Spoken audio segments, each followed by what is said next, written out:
মার্কিন যুক্তরাষ্ট্রের আলাবামায় নাসার গবেষণাগারে আয়োজিত ইন্টারন্যাশনাল এয়ার অ্যান্ড স্পেস প্রোগ্রামে যোগ দিতে চলেছেন কাকদ্বীপের সুভাষনগরের বাসিন্দা ঋত্বিকা মাইতি।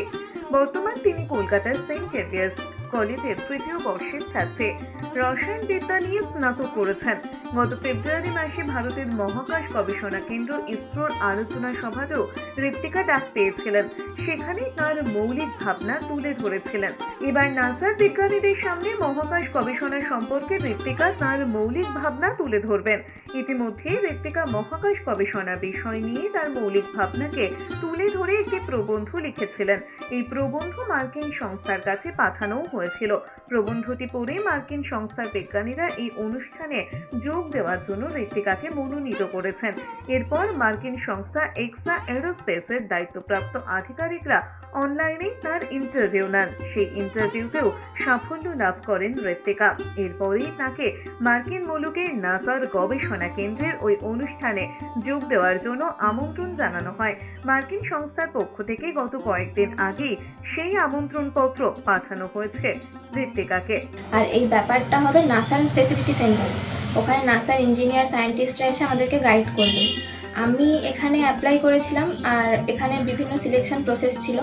তার মধ্যে আমাকে একটা জায়গায় বলতে হয়েছিল যে আমি কেন এই ব্যাপারটা নিয়ে এত মোটিভেটেড, বা আমার কোনো ইনোভেটিভ আইডিয়াস আছে নাকি যেটা আমার পরবর্তী স্পেস রিসার্চের ক্ষেত্রে হেল্প করবে।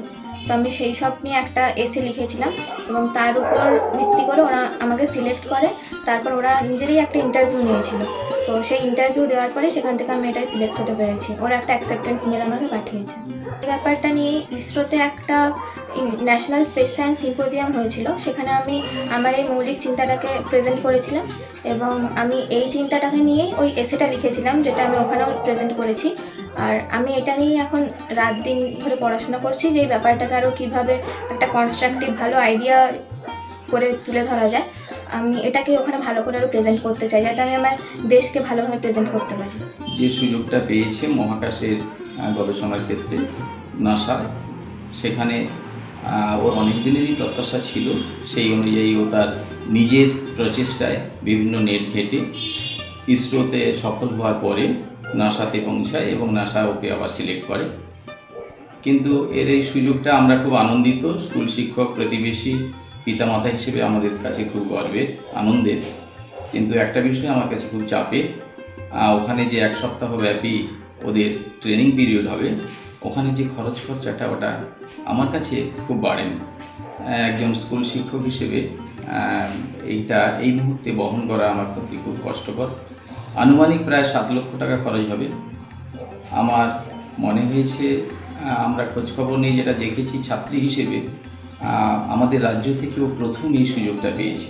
এর আগে কেউ কখনো এই প্রোগ্রামে অংশগ্রহণ করার সুযোগ পায়নি।